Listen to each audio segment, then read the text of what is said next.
तेलंगाना में मुनुगोडे विधानसभा सीट पर हुए उपचुनाव में 6 चरण की मतगणना के बाद सत्तारूढ़ तेलंगाना राष्ट्र समिति यानी टीआरएस उम्मीदवार के प्रभाकर रेड्डी ने भारतीय जनता पार्टी के सामने अपने निकटतम प्रतिद्वंदी के राजगोपाल को हरा दिया। इसके साथ ही कांग्रेस तीसरे स्थान पर पहुंच गई। टीआरएस के उम्मीदवार के प्रभाकर रेड्डी को 96,598 वोट मिले, जबकि बीजेपी के राजगोपाल को मिले 86,485 वोट। कांग्रेस प्रत्याशी पलवई श्रावंती की जमानत जब्त हो गई। मामला तो यही है कि ऐसा हुआ क्या। शुरुआत से ही इस उपचुनाव में सत्तारूढ़ तेलंगाना राष्ट्र समिति यानी टीआरएस और भारतीय जनता पार्टी के बीच आमने सामने की लड़ाई मानी जा रही थी और ये मतगणना के शुरुआती दौर से आखिर तक देखने को भी मिली।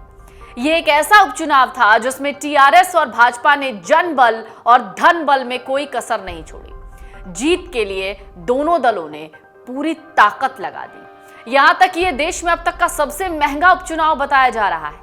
अंत में 10,000 से ज्यादा वोटों से टीआरएस जीत गई। टक्कर कुछ ऐसी थी कि लग ही नहीं रहा था कि कौन जीत रहा है या कौन हार रहा है। कमोबेश ऐसी भी स्थिति आ गई जब ऐसा लगा कि हो सकता है कि बीजेपी जीत जाए। ये चुनाव बड़े फायदे का साबित हुआ है टीआरएस के लिए। माना जा रहा है कि बीजेपी ने एक तीर से कई निशाने साधे, लेकिन वो निशाना चूक गया। लेकिन एक तरीके से देखा जाए तो ये जो सौदा है ये बीजेपी के लिए ज्यादा फायदेमंद है। वो कैसे, समझने की कोशिश करते हैं इसको। पहले कांग्रेस में सेंध लगाई और अब सिटिंग विधायक के राजगोपाल रेड्डी को पार्टी में शामिल किया। कमजोर कांग्रेस को और कमजोर कर दिया।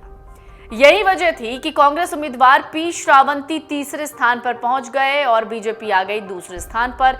यानी बीजेपी ने अच्छा प्रदर्शन किया, हार कर भी ये बताने की कोशिश की कि बीजेपी मजबूत है। जो आमने सामने की टक्कर थी ये इस ओर इशारा भी कर रही थी। कांग्रेस की इस चुनाव में जमानत जब्त हो गई। इसके साथ ही बीजेपी ने साफ तौर से तेलंगाना में टीआरएस को चुनौती देकर मुख्य विपक्षी दल के रूप में खुद को स्थापित कर लिया। पिछले कुछ सालों में लगातार चुनावों में, चाहे वो दुबक और हुजराबाद के उपचुनाव हो या ग्रेटर हैदराबाद नगर निगम, कांग्रेस को सिर्फ पिछली सीट पर जगह मिली है। लगातार चुनावों में, चाहे वो दुबक हुजराबाद उपचुनाव हो या ग्रेटर हैदराबाद नगर निगम, कांग्रेस को जिस तरह से पिछली सीट पर जगह मिली, ये महत्वपूर्ण बात है कि भाजपा ने ये साबित कर दिया कि उसके प्रचार प्रसार में किसी तरीके की कमी नहीं है और उसके प्रचार अभियान के आगे टीआरएस को मुख्यमंत्री के चंद्रशेखर राव और पूरे मंत्रिमंडल समेत अपने सभी बड़े नेताओं को मैदान में उतारना पड़ा।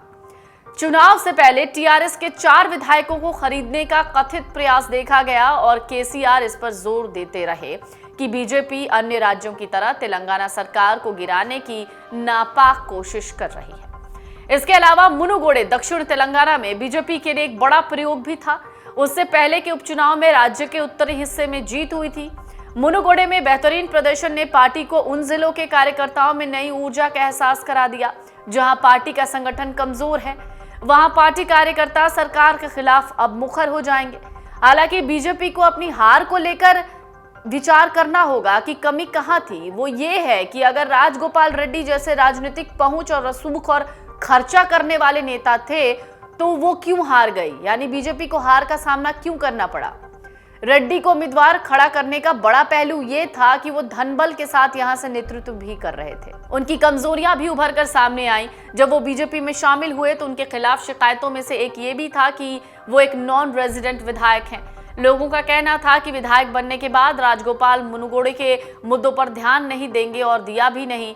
ना यहाँ कभी आए, ना लोगों से मिलने लगे, लोगों से मुलाकात भी इन्होंने नहीं की। तो इस बात का भी एक डर था जिसकी वजह से शायद बीजेपी के जो ये कैंडिडेट थे वो हार गए। लेकिन कहा जा सकता है कि बीजेपी यहाँ पर हारी तो जरूर है, लेकिन आगे के लिए एक जबरदस्त जमीन बना चुकी है। डाउनलोड करें अमर उजाला ऐप और पाएं खबरें लगातार। अगर आप ये वीडियो YouTube पर देख रहे हैं तो हमारे चैनल को सब्सक्राइब करें और बेल आइकन को दबाना ना भूलें। अगर आप Facebook पर ये वीडियो देख रहे हैं तो हमारे पेज को लाइक करें।